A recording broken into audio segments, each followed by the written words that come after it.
Fantastic. So I think I'm going to make a start. We've got a lot of people here already. So welcome to the session. Good morning, everybody. Again, just to reiterate before we begin, please switch off your camera and microphone for the duration of the session. The session is recording, so it'll be available on the IHP website in due course, hopefully within a week or two. It's absolutely wonderful to see so many people here today, and I can see that people are still arriving, which is fantastic. This event was fully booked, which shows how important and very, very timely this topic is. For those of you that don't know me or my team, my name is Holly Blake. I'm a trustee of the Institute of Health Promotion and Education, or IHPE, which is a national charitable organisation that has an international membership. I'm a health psychologist and I'm a professor of behavioural medicine at the University of Nottingham. And I'm here representing both organisations today, and I'll be your host as well as one of the speakers in this webinar. So before we start, let me just briefly introduce IHPE. So we are a registered charity. We're an international network for professionals in health promotion and education, advocating for positive health, preventing ill health and reducing inequalities. Members benefit from our peer-reviewed journal, published 6 times a year, and the use of post-nominal letters. And I'll share more details at the end of the session, but I'm delighted to say that there's 2 of us in this presenting in this session today that are members of IHPE. So let's move on to today's topic, which is promoting work participation for people with chronic pain. We're going to introduce the Pain at Work Toolkit and share how we tested this in a feasibility trial in England. We know we've got a very mixed audience here today, so we know that some of you are academics, many of you are not. So we'll talk through our research today without using too much complicated jargon, and you'll be able to follow up and get more detail in our publications and reports later on. This study, I'm delighted to say, was funded by the Nuffield Foundation and Arthritis UK through the Oliver Bird Fund, which was a wonderful call. We've had a lot of support from our funders along the way, including support for our early career researchers, which has been fantastic. And this feasibility trial was led by the University of Nottingham in collaboration with the universities of Aberdeen, Exeter and Monash in Australia, with partners including the Nottingham Biomedical Research Centre, the British Pain Society and the charity Burning Nights CRPS Support. We have 5 speakers today. While we won't have time for live questions because we've got to get through 5 speaker presentations here today in an hour, you're very welcome to share comments or queries in the chat, but we'll review them after the session has taken place and see if we can follow up with you on any queries. So that's the trial, and this is the trial team for the feasibility study. So on the top left there, you'll see Professor David Walsh, and I've put him on the top left because he's recently retired from Nottingham Arthritis UK Pain Centre, but he very much encouraged an application to this call in the first place, so holds a special place in this team. We have Professor Karen Walker-Bone, Dr. Wendy Chaplin, Professor Gordon Taylor, Professor Paul McNamee, Mrs. Victoria Abbott-Fleming, Dr. Melanie Narayanasamy, Dr. Daniel McWilliams, Dr. Elaine Wainwright, Dr. Jane Holmes, and Dr. Angela Thornton. And we did have some technical support from Aaron Fekovic at the University of Nottingham Health and E-Learning Media team. Plus, there were many, many more people who were involved in our trial advisory group and trial steering group. And Victoria will tell you a bit more about the large numbers of public contributors that were involved in the trial a bit later on. We're very proud of the amount of input we've had into this study. I'm the project lead or the principal investigator for this study, and I'm really delighted today to be joined by 4 colleagues. Dr. Wendy Chaplin, Dr. Angela Thornton and Dr. Mel Narayanasamy, who are our project researchers, and Mrs. Victoria Abbott-Fleming, who's our patient and public involvement partner. PPIE is really important to us, so we've got a special section on that a little bit later on. So let me just move to the next slide. Each of us is going to present a section today. I'm going to begin with the context of the trial and share the main trial findings. My colleagues will then discuss the perspective of employees, employers and wider stakeholders towards the toolkit and the trial processes. And then Victoria will explain how we involved members of the public in the study. And if you want more detail, all of this is captured in our final report, and I'm delighted to say that this has just been published, and I'll direct you to it at the end. It's hosted on our funders website. So moving to the next slide, to give you a little bit of background about why intervention is needed. So chronic pain affects a large proportion of the UK workforce. Around 43% of adults, which is nearly 28 million people, are living with some degree of chronic pain. And as the population ages, of course, that number is likely to grow. It isn't just a personal struggle, it's a major societal and economic challenge. In England, the NHS spends about 580 million each year on pain-related treatments and GP visits, and that's probably an underestimation. But the wider costs of lost productivity, sick days and early retirement are absolutely staggering, estimated at over 100 billion annually. For those affected, chronic pain takes a serious toll on both physical and mental health, often leading to a lower quality of life than other long-term conditions. And of course, we had 3 years of a COVID-19 pandemic that made this much worse, triggering new cases and worsening existing ones. So managing chronic pain effectively is absolutely crucial, and clinical guidelines increasingly emphasise self-management, helping people take control through lifestyle changes, mental health support and practical strategies. These approaches can improve pain levels, well-being and quality of life, but many programmes focus only on specific conditions like lower back pain or arthritis, for example, leaving out people with other types of chronic pain or those who don't have a formal diagnosis. Most research and treatment strategies focus on medical or psychological care, with actually little attention to how chronic pain affects people at work. But we all know that work is central to life for many people, that chronic pain can make it very difficult to stay productive, feel fulfilled, or even remain employed. And that contributes to inequalities like the disability pay gap. Staying in work really matters, not just financially, but because employment is linked to better health. Being out of work, on the other hand, is associated with poorer health outcomes and, of course, social isolation. So we know that there's great services out there. There's occupational therapy, but access to work-related support like occupational therapy can be patchy. Occupational therapists can help people manage pain and stay at work, but referrals and resources can be limited.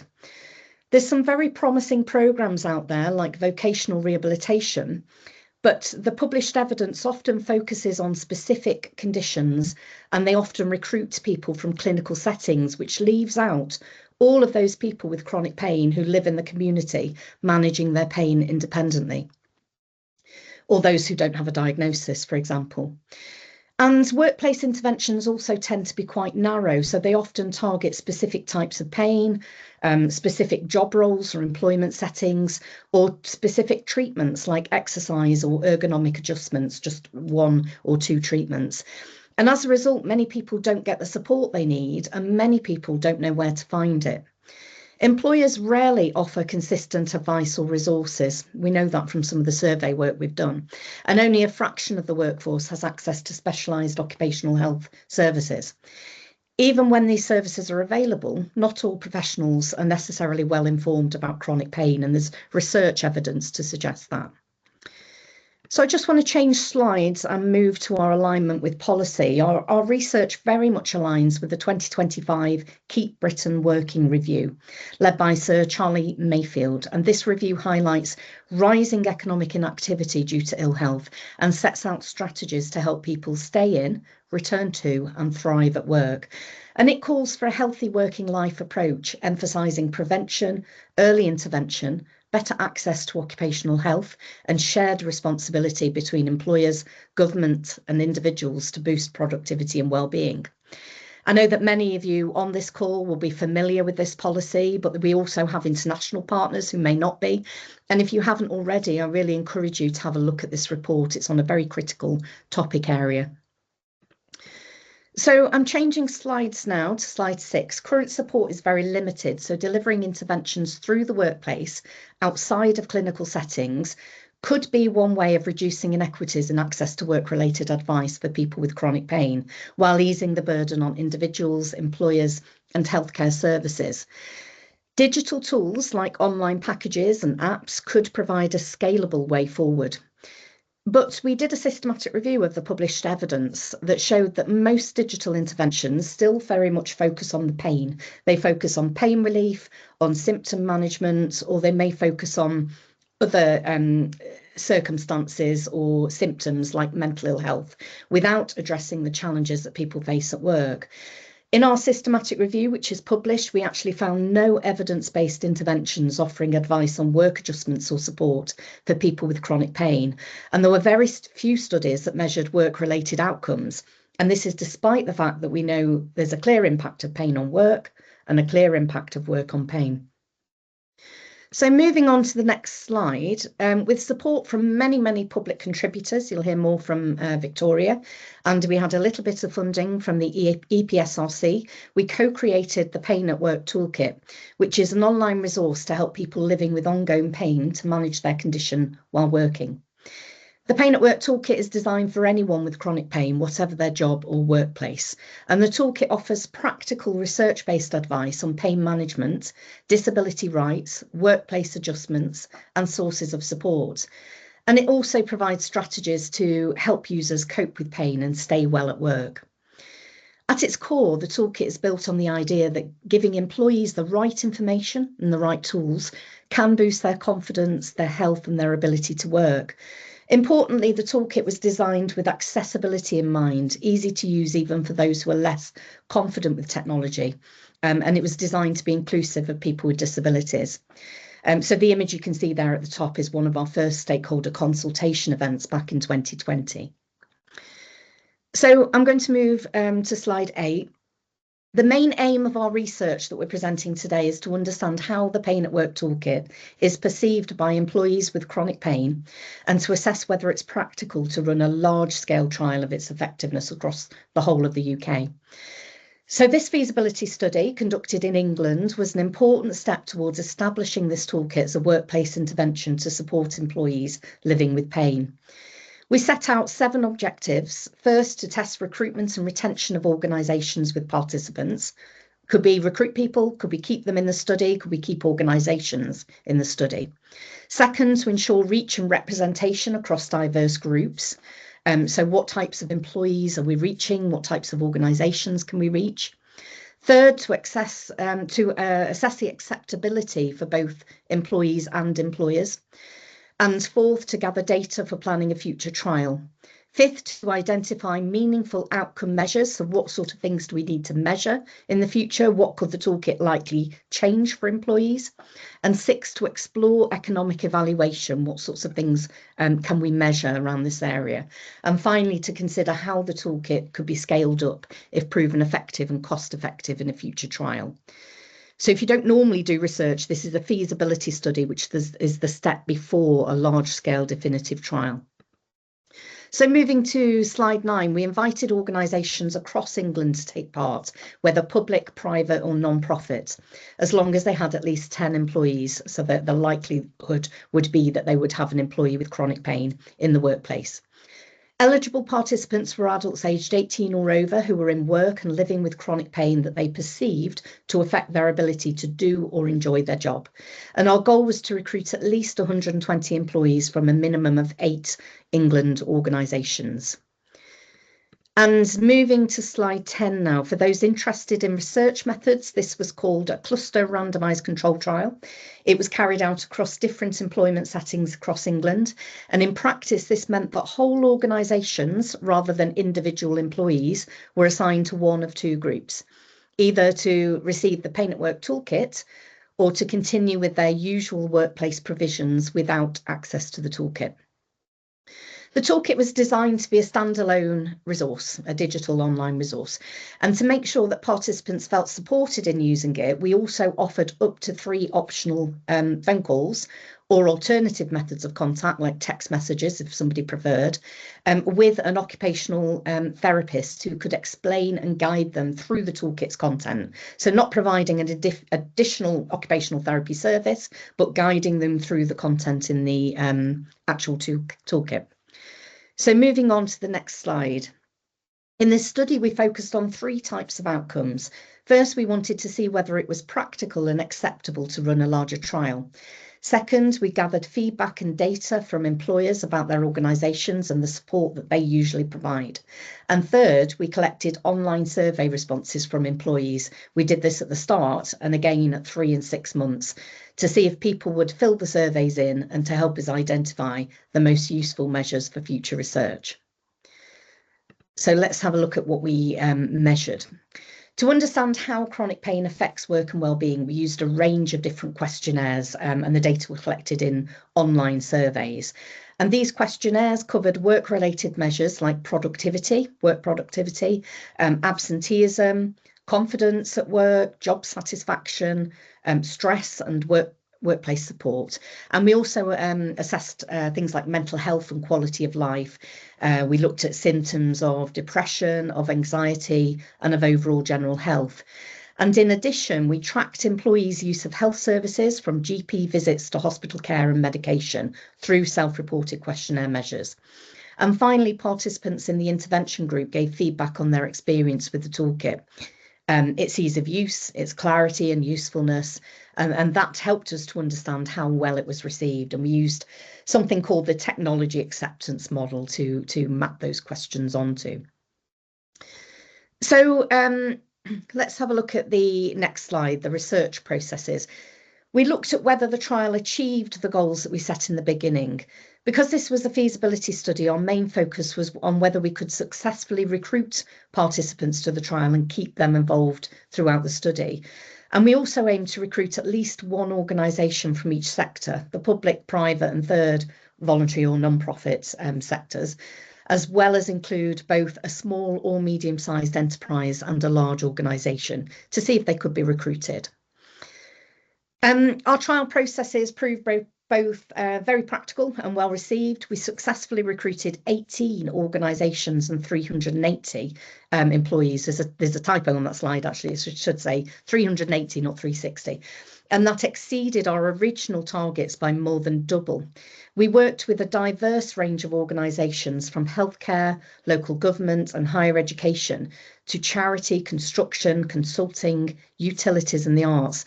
And these organisations varied in size from having 14 employees through to 30,000 employees. And we recruited 1 SME and 17 large organisations.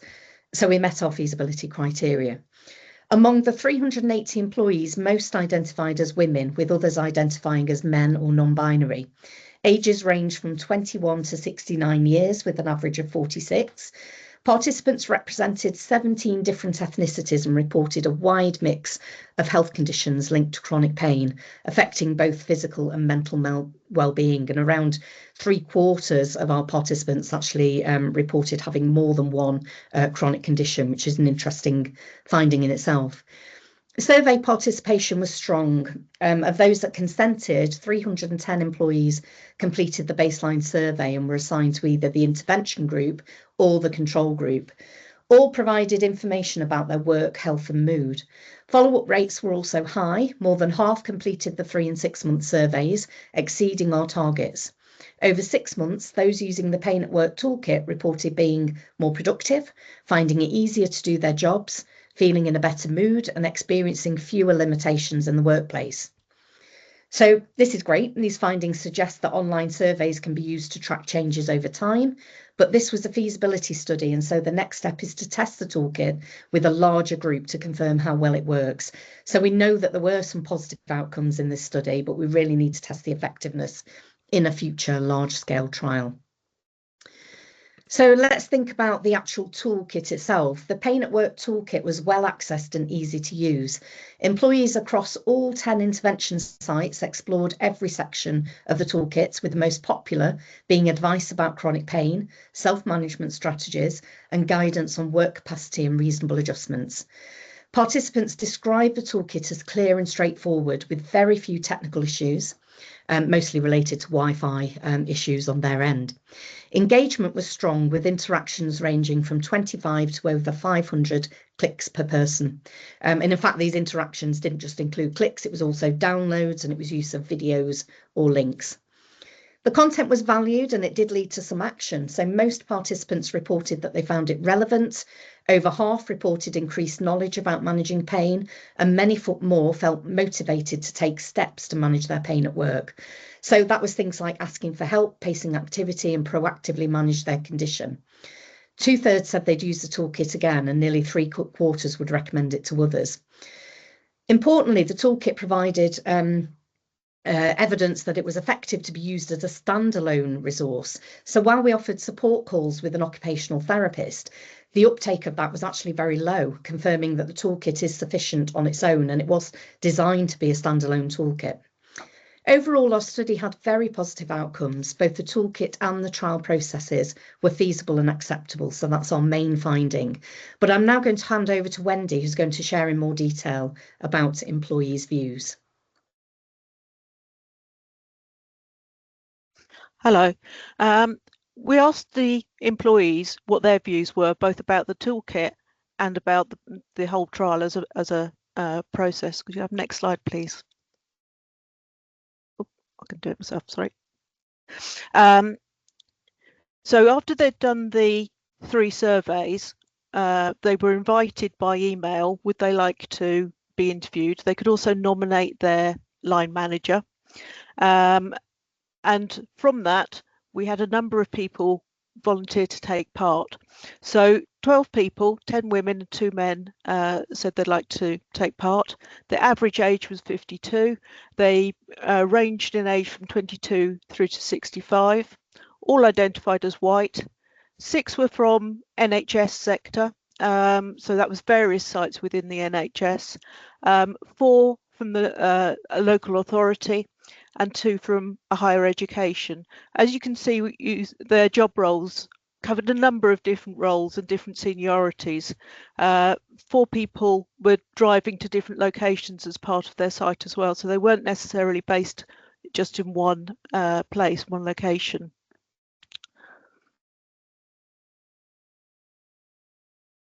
So the conversations that I had with them, they were scheduled to last almost an hour, but the average was 46 minutes. We discussed 3 things: how they'd used the pain toolkit, how they managed their pain at work, and how they found the research processes, because that's important as to whether there was things that we could improve going forward.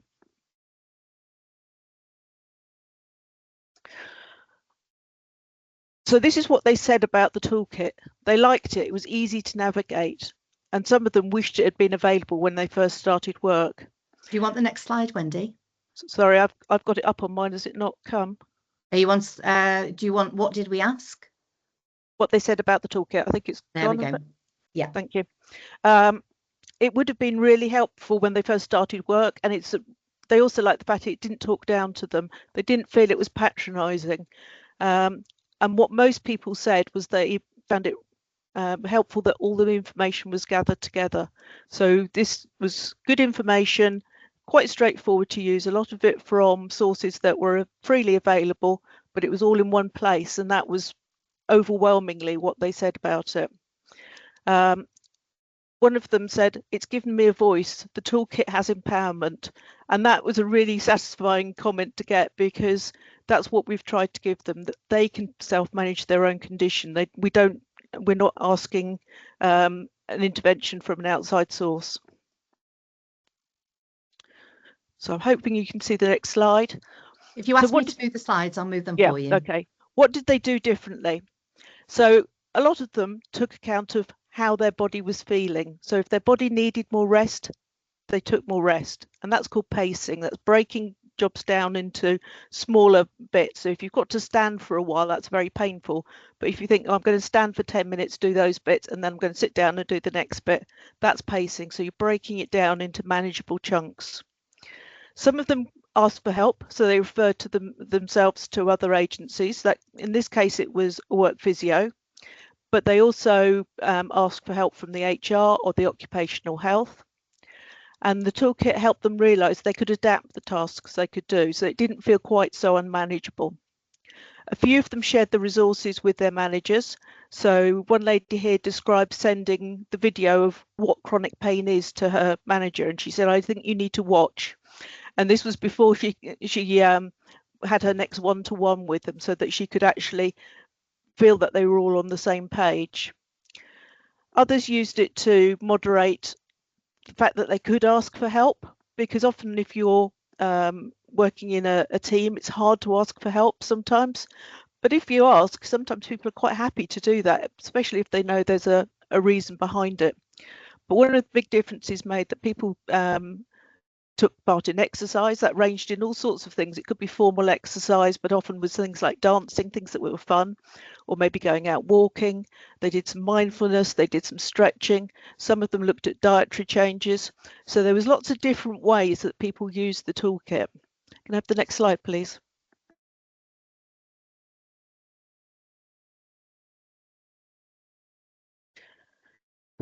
And one of the advantages they felt of taking part in our research was they realised they weren't the only one. Pain is one of those things that not everybody shares or feels comfortable sharing with their employer, but also their team. And often if you have pain, if you're not moaning about it, because most of us have pain for a period of the day, then people think, oh, you haven't got pain all the time. But a lot of us manage pain while we're at work. So feeling that shared part of a community was very useful to people.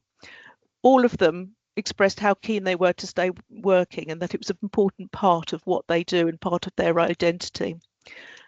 Most of them were very careful about the amount of time they took off. So they tried to work around it. Some described it as pushing through, but one of the things they did was they felt they were embracing changes within themselves and that they had that autonomy to go back and say, I can choose to do this and I can broach this subject with people. So that boosted their confidence, but they also felt more motivated to keep going. And they felt that their pain was a real thing. So the struggles of chronic pain, it gives them a kind of validation, and that means that they felt it was real. Some types of pain are particularly sort of perceived as being in your head or something like this, a weakness. But actually, we all experience pain at some time, and chronic pain tends to be pain that's not resolved after 3 months, but it can be with us for many years. Some of these people had had pain for 30, 40 years. So it's a huge problem within their lives, but you still have to live and continue on. Could I have the next slide, please, Holly? So we also asked about the research processes, and they were either contacting us through email. I was emailing them and I was sending out text message reminders. They could do the surveys all in one go, or they could do it in sections, because if you've got chronic pain, you don't necessarily have the energy and the ability to keep going at a survey for hours. It didn't take that long. Most people found it took about 15 minutes, but you could break it down into sections. So they liked the fact they didn't feel rushed. They liked the fact that I sent them a reminder through email and said, time to do your survey, and they could schedule that around. They could do the surveys either on their phone or through their computer. They found that the toolkit was useful in its own right. They didn't need to go through to occupational therapy to get extra advice. So that was a useful finding. And they also found that the information had been broken down into small chunks, so they could dip in and out of it. In fact, some people use the survey every day, the toolkit every day, and others used, they read it through once, gathered that information, and then came back to it as they needed. And they found it quick and simple to get through. And I did speak to people on the phone, and they could have help if they needed to proceed. Could I have the next slide, please? So in summary, they found the toolkit was helpful and easy to use. They really appreciated the fact that all the information was gathered in one place. And they used all sections of the toolkit, particularly useful with the what is chronic pain. So we had a number of small videos in that, but also they used the self-management strategies as a bank of ideas to share with their managers. Sometimes when you've got chronic pain, your manager will ask you what changes do you want as a reasonable adjustment, but you don't necessarily know what those are. So they found that quite useful. And finally, they did make changes. So they made changes to their own behaviour by goal setting and pacing, but they also sought help, which is really useful because a lot of the companies now do have help available. And I'm going to hand over to Angela now, who's going to tell you about what the employers thought. Hello, everybody. So when we say stakeholders, what do we mean in this context? Next slide, please. Perfect, you're ahead of me. So when I'm talking about stakeholders, I'm referring to people who look after employees' health and well-being at work. And I saw something in the chat which said, why didn't we speak to occupational health? I did. We did as part of the study. For example, some of the people we spoke to were head of health and well-being, head of occupational health and well-being, senior occupational health advisors. So a whole range of people whose job was to look after the health of the employees at work. I spoke to 15 participants. They came from 12 organisations, 7 of whom had had access to the Pain at Work toolkit and 5 who hadn't. And on average, we spent about 44 minutes on the phone talking through the various topics. Next slide, please. So what did we ask them about? Well, 3 main things. The organisational culture around supporting people with chronic conditions and chronic pain, specifically at work, how those policies and practices accommodated people who have chronic pain at work, what could they do to help and support them? And for the people in the intervention group, the 7 companies whose employees had access to the Pain at Work toolkit, what did they think of it? What were their views as stakeholders? Next slide, please. So what did we find? Well, the first big finding is probably not going to be a surprise to any of you who are involved with or who live with chronic pain. In the workplace, chronic pain is often hidden, and it's hidden on a number of different levels. First of all, it's actually hidden within organisational policies, because even if companies have a disability policy, and not all do, which as we've seen in other surveys, the policies that they do have will cover chronic conditions, and chronic pain tends to be bundled or hidden in. That's perhaps not surprising, as Holly and Wendy have said earlier, that chronic pain can be a symptom of a number of different conditions that can have a lot of different facets, but it's quite hard to pick through the policies of an organisation and find out where chronic pain is supported. Secondly, chronic pain is hidden among the sickness absence data. The way that the organisations I spoke to, and I think this is typical, collected and coded sickness absence data doesn't allow you to easily identify when somebody might be off sick because they have chronic pain. So it's actually really hard to work out how many of your employees have chronic pain and the impact this has on their work. And thirdly, which we will return to subsequently, employees themselves don't always disclose that they have chronic pain at work for a number of reasons. Next slide, please. Thank you. So we know that a lot of places don't have disability policies in place. We know that chronic pain is not easily identified within these policies. And we found that when you look and drill down into chronic pain, it's just not well supported and it's not well accommodated for. One of the reasons for this might be a lack of education. The stakeholders I spoke to typically saw chronic pain as musculoskeletal. If you ask them to describe or talk about chronic pain, that's where they tended to go. They didn't necessarily have an awareness that pain can come in all sorts of shapes and sizes. And so what you find, as partly as a result of this, is that the adjustments at work tend to look very much at the physical environment. Holly spoke earlier about looking at the ergonomics. So looking at I can never say this, display screen equipment assessments, and trying to work out how the workstation was set up. So we had flexible working patterns discussed, we had hybrid working, but there wasn't really that much put in place that could really cope with the wide range of chronic pain that people might experience at work. Next slide, please. So, as I said earlier, the true extent of sickness absence is unknown. Employees aren't easily identified, and identifying somebody with chronic pain relies on their willingness to disclose that they've got chronic pain at work. And this willingness to share or not can be influenced by our own personalities and attitudes. It can be influenced by the organisational culture in which you work. And particularly we found, and again, this has been shown in many other studies, the attitude of somebody's line manager in particular is really, really important. Next slide, please. So the stakeholders I spoke to acknowledged that staff employees often hide the fact they've got chronic pain. Back one slide, please. We went a bit of a zip there. Back to 30. Nothing's happening. Apologies. No, back. Back. Wrong door. Back.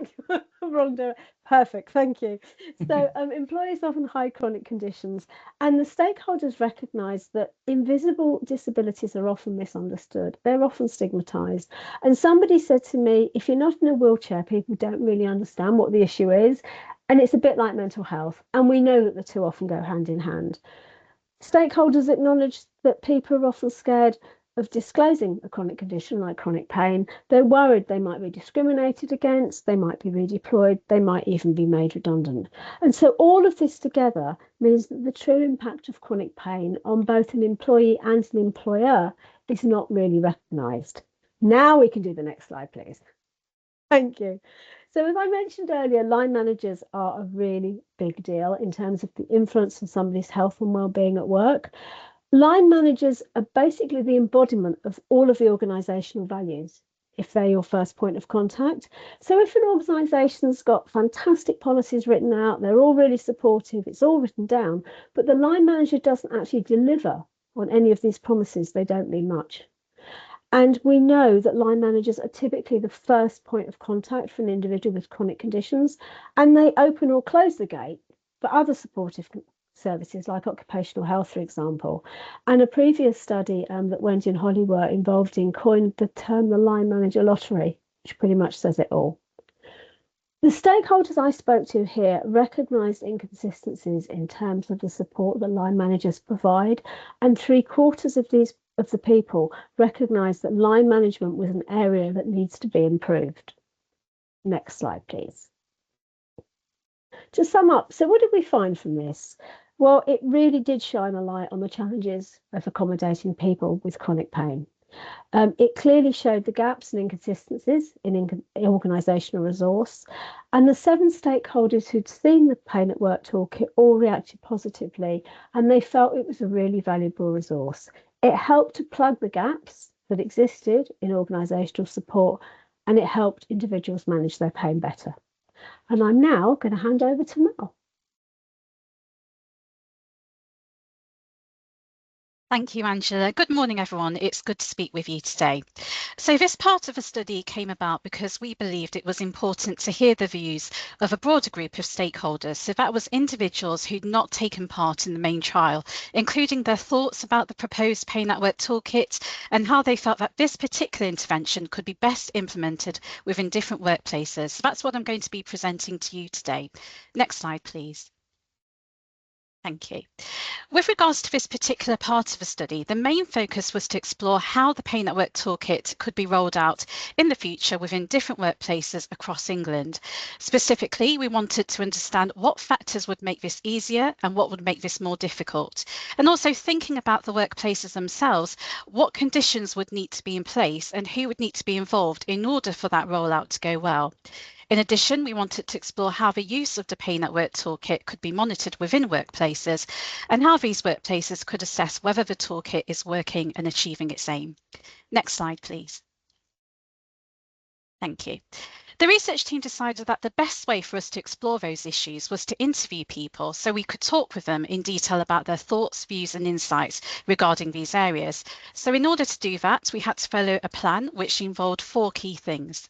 Firstly, we advertised the opportunity for people to get involved in the research by emailing relevant people who were known to the research team, who we felt would be interested in taking part in providing useful insights, or who could share the information with their own relevant contacts. We also advertised the research on social media websites such as LinkedIn. Secondly, because we wanted to understand how best to roll out the toolkit to all kinds of workplaces within England, we ensured that we advertised a research opportunity to individuals from a variety of workplaces of different sizes and sectors. And that meant we had interest from people from public sector, private sector and third sector organisations, as well as other key people who could provide useful perspectives. Thirdly, the interviews were organised to take place online using Microsoft Teams or Zoom or over the telephone, and that was really based on what the person preferred. The interviews were recorded and written up so that we could go back and look at what was said. And finally, we went through the interview recordings and notes in detail to try and understand people's views in relation to the research questions that we were trying to answer. Next slide, please. Thank you. So who did we interview? Well, we managed to include 41 different individuals who came from 23 different workplaces from across the public, private and third sectors. And in some cases, we had more than one individual from the same organisation. And we also spoke to some self-employed individuals as well. Most people were from large organisations within the private sector, but we did have 8 people from what would be considered either a small or medium-sized organisation. And in terms of the types of jobs that people were from in their workplaces, we had managers and line managers, human resource professionals, leaders in workplace health, safety and or well-being, occupational health workers, trade union representatives, policymakers, people involved in professional bodies and also healthcare workers. Next slide, please. Thank you. So what did we find? Well, having gone through the interview recordings and notes, we found that people had provided useful insights and information that related to 3 key areas: identifying what gaps the Pay Network Toolkit could meet in the workplace, assessing how well the Pay Network Toolkit would fit in within the workplace, and establishing the key considerations that workplaces should follow to ensure that the Pay Network Toolkit could fit in well within the workplace. And I'm going to go through those areas in a little more detail in the following slides. Next slide, please. Thank you. So in terms of identifying what gaps the toolkit will meet, the people we spoke to suggested that this involved reflecting on what their workplaces currently offered in terms of supporting the health and well-being of employees, and also thinking about what's unique about the toolkit. And in all cases, the toolkit was seen as offering something that wasn't currently being addressed by existing resources, and therefore was regarded as something that would have value in the workplace, would be helpful. With regards to assessing how well the toolkit will fit into the workplace, people shared their thoughts around how the toolkit would complement aspects of the workplace, such as organisational values, and how it could be added to an existing system of packages around staff well-being. People also thought about what might make it difficult for the toolkit to fit into the workplace, such as whether it might meet resistance from those in the workplace who perhaps hold unhelpful or stigmatising attitudes towards those with chronic pain, and also how that situation might be dealt with. Next slide, please. Thank you. The final area that people spoke to us about was identifying the key considerations that workplaces should follow to help support the rollout of the toolkit and overcome challenges. And this led us to produce a checklist of 6 factors that can be considered. And you can see the first 3 there on the slide with quotations from the people we spoke with. So the first one is identifying the key players. So this is based on considering who in the workplace would be ideal to advocate for the Pay Network Toolkit and support rollout. In some cases, that might be whole teams, but in other cases, such as that reflected in the quotation, it's going to be an individual person, perhaps someone who proactively supports and campaigns around employee well-being in the workplace. Next, marketing towards employers. Many people we spoke with suggested that in order to get employers and workplaces on board with the toolkit, it should be promoted by highlighting what the benefits to the business would be. So this will involve pushing forward the message that interventions such as the toolkit could help reduce sickness absence among staff with chronic pain, and this will ultimately be more beneficial to the business and lead to better productivity. And in terms of gaining support from key people, those we spoke with, such as healthcare professionals, suggested that it could be helpful to have their support for the toolkit and that they could almost give it a gold stamp of approval, which then might make it more appealing to workplaces and help them to trust it more. And you can see that point being made in the quotation there, where a healthcare worker suggests that having the endorsement from their profession may help enhance the validity of the toolkit. Next slide, please. Thank you. And then we have the next three factors here on this slide. So creating an overall package. Although the toolkit is a standalone intervention, some of the people we spoke with suggested that for the purposes of introducing and promoting the toolkit to workplaces, it might be helpful to create an overall package, which would include other resources to go alongside the toolkit. So for example, in the quotation there, the person talks about having case studies or testimonials where workplaces can provide positive reviews about their experiences with the toolkit. And this was seen as something that might be helpful for workplaces to see to help them feel confident in rolling out the toolkit to their own staff. People in the interviews also discussed where the toolkit may be housed within the workplace, so finding a home for the toolkit. And one suggestion was to put it on the staff intranet, which many organisations have. And you can see from that quotation that this was regarded as a relatively straightforward way of making it available to staff. And then finally, normalising use of the toolkit. So this was really about having a vision as to how use of the Pain at Work toolkit could become normalised within the workplace to ensure it's available, accessed and used appropriately and also routinely. Thank you everyone for listening. I'm now going to hand you over to Victoria, who's going to take you through the next part of the webinar.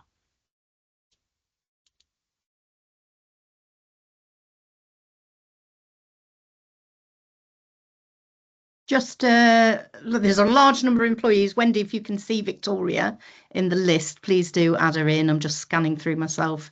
We've got a lot of people registered on the trial and we just need to let our colleague in. There we go. Allow camera. Bear with me a moment. Allow mic. You managed to get on, Victoria? Thanks, Holly. Hopefully you can hear me now. Yeah. Brilliant. Perfect, Thank I can you. see you. Great, thanks. And thank you, Mel, as well. So I'm really delighted to share now the role that the patient and public involvement and engagement, the PPIE, played in the Pain at Work project and the feasibility trial.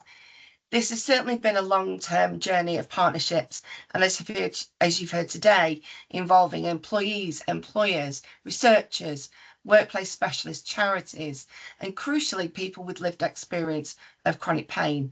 I can honestly say that PPIE on this project has not been a tokenistic tick box exercise. It really Could I just has stop you shaped. there, Victoria? Yeah. Have you got control of the slides? I've noticed somebody's just taken but control. I'll be asking for next slide in a second. Yeah, it's just somebody's popped it back onto the previous slide. Yeah, no, I haven't got control. Right, there we go. Carry on. Still on key considerations on my side. Should be on why does PPIE matter in research? Hopefully it is on for everyone else, but not for me. Okay, could you just continue from there? Why does Certainly PPIE matter in research? Certainly can. So at its heart, PPIE is about doing research with people rather than to them. It ensures that the work that we do reflects the realities of people's lives, their needs, their challenges, and their priorities.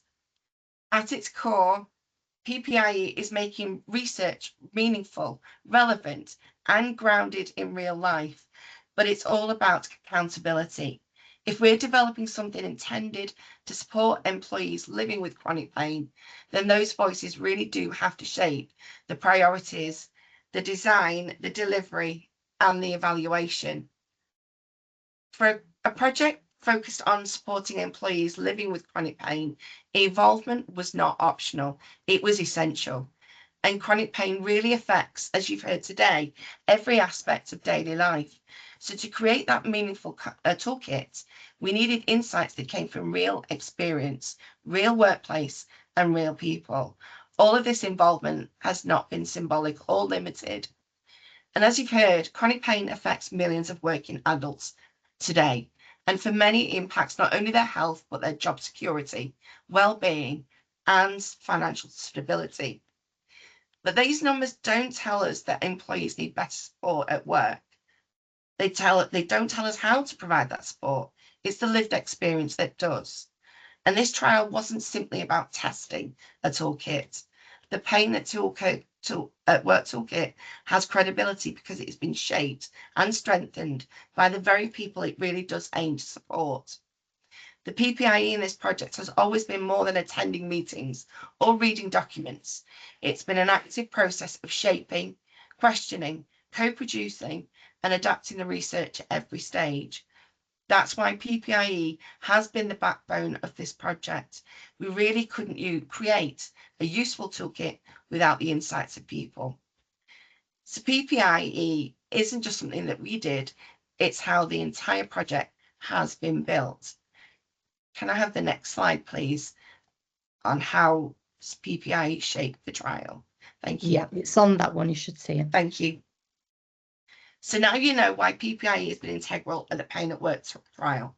Now I'm going to show you what exactly we got involved in.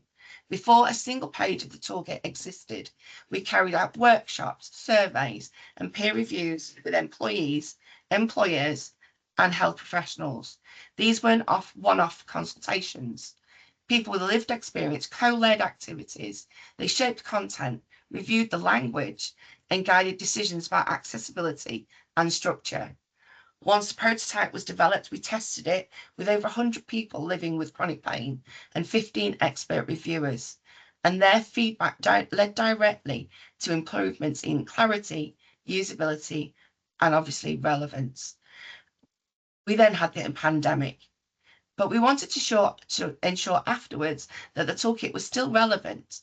So we had contributors from workplace sectors, unions, academia, HR, and lived experience groups who confirmed the core structure remained valid, but helped define specific areas and resources. Within this trial itself, we co-designed patient and participant-facing materials, from the information sheets to defining what an occupational therapist is. We wanted everything to feel clear, respectful, but accessible, and the PPI input made a real huge difference, especially around the tone and the language that we used. We reviewed interview guides, surveys, and follow-up processes. People with lived experience really did help make us look at the questions and to ensure that they were meaningful, not overwhelming, but sensitive to the realities of living and working with chronic pain. Contributors also helped us understand real workplace realities, like the difference between visible and invisible conditions, the crucial role line managers play, and the effect that employees need practical tools they can actually use, not just theory. Finally, the outcomes of all this is simple. PPIE really strengthened the entire trial, its feasibility, accessibility, and level of engagement. This slide really does show and captures what involvement mattered so much. PPIE was not an add-on, it was a real part of the DNA of how this trial was run. Can I have the next slide, please? Thank you. So what have we learned? Finally, I just want to reflect on what we've actually learned through this trial and what comes next, because this really brings the whole PPIE journey to a full circle. One of the clearest messages we've received is that co-creation work has really paid off.